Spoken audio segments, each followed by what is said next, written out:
So our solutions in AC circuits are going to involve complex numbers. And phasors are just another form of a complex number. And so when we work with circuits, there's two ways we need to, they're just standard ways of representing our different quantities. So resistors, inductors, and capacitors are always in rectangular form.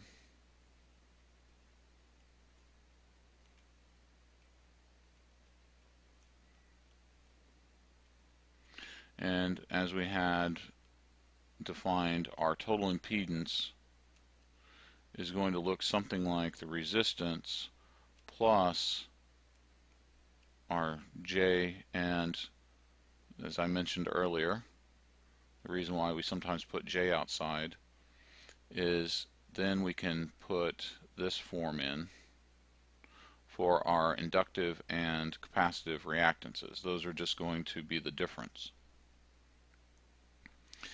And for voltage sources,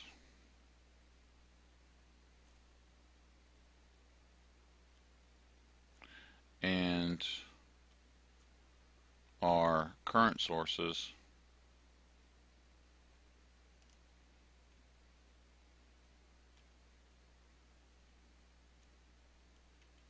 or our currents in the circuit, and I shouldn't really say sources, it really should be all voltages and current.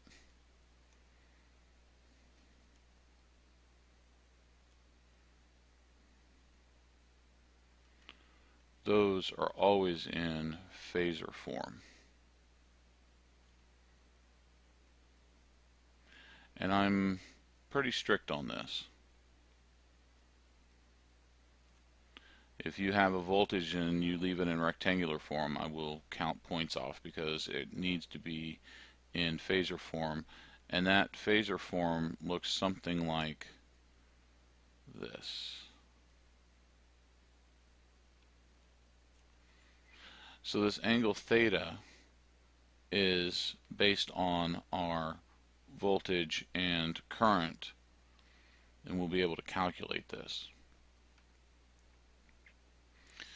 Now, remember that in calculating the reactance and capacitance, that we needed to use omega as part of that. So omega has to be the same for all voltage sources.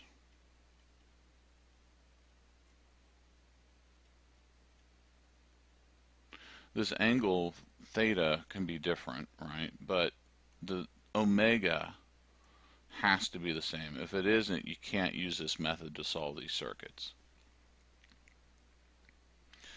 So let's just do a quick review. For complex numbers, we have a plus bj plus c plus dj, and that's just going to be a plus c plus b plus d times j. Multiplication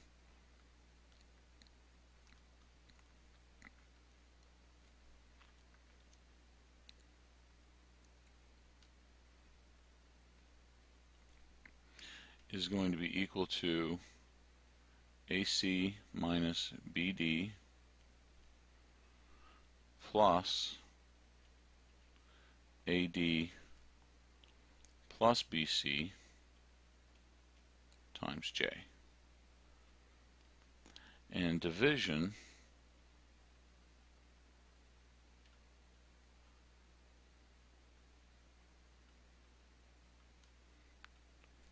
is just using our conjugates to be able to come up with that, and the final result would be CB minus AD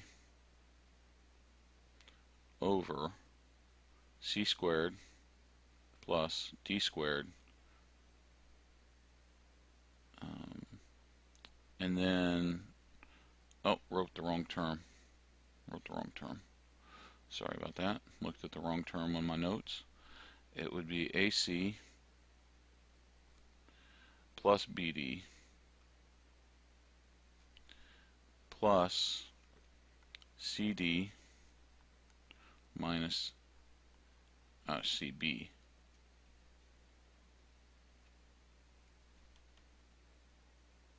minus AD over C squared plus D squared, and this quantity would be times J.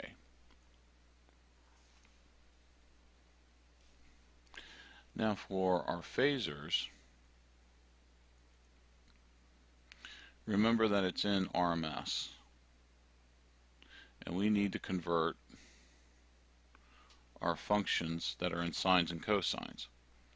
So if we have A naught sine of omega t plus theta, the conversion is going to give us A RMS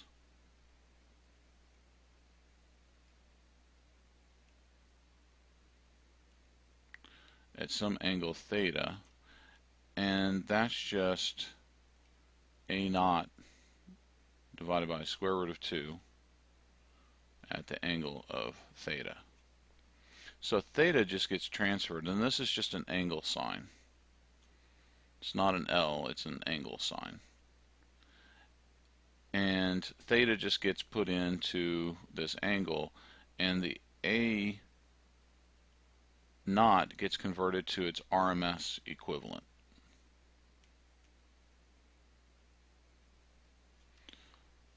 Now, theta is always in degrees. I don't know where that started, probably from the early days of AC, but it's just convention. It's always in degrees. So, want to remember that. And now we see how to convert to a phasor form. How do we get from a phasor form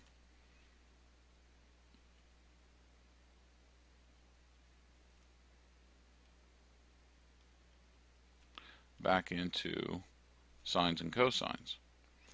Well, this would just be using Euler's.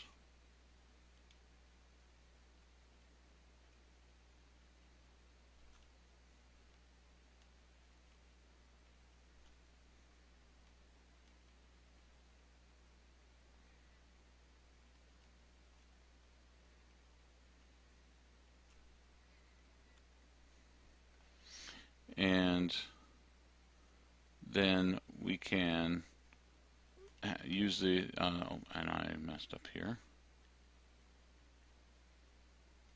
should be A divided by, or square root of 2 J sine theta.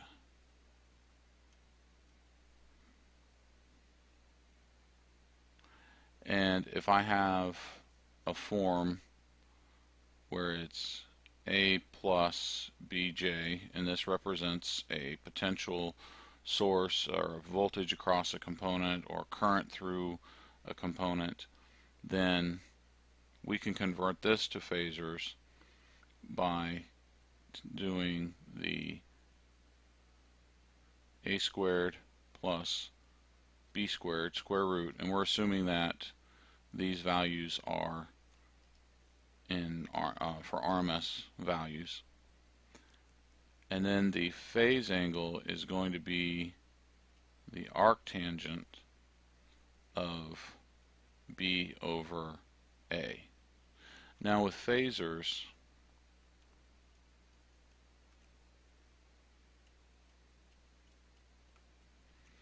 we're only quadrant 1 and 4 are normally used. You might get cases where potential will go into the third quadrant, but typically it'll be first and fourth quadrant when it comes with the phasors. So we don't always have to worry about shifting it with 180 degrees. A lot of times we're just going to be first and fourth quadrant, so if arctangent comes out negative, that's fine. We don't have to convert it into always positive thetas. So just remember that. Makes it a little bit easier.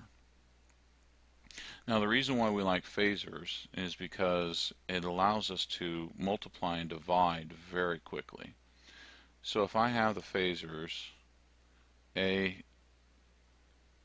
at the angle of theta 1 times B at the angle of theta 2,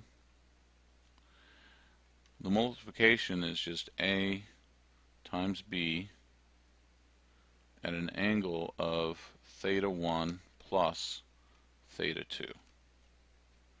And if I want to divide these,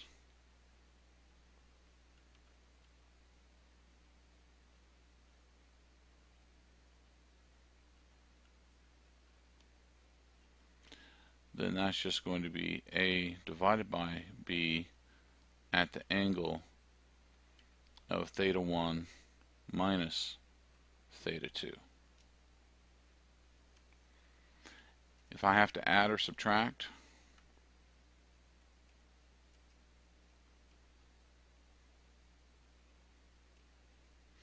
so if addition or subtraction,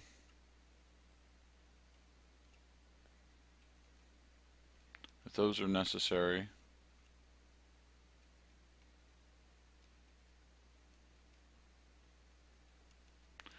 then we have to convert to rectangular,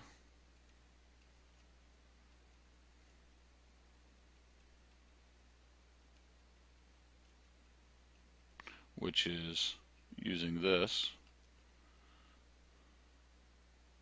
do addition and subtraction,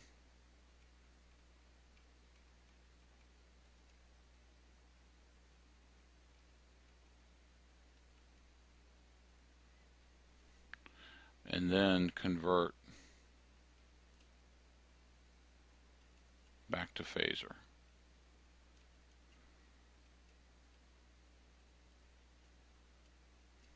Which is there. So addition and subtraction requires a little more work. The multiplication and division are very simple. So now we're ready to start looking at a circuit. So that'll be the subject of the next video.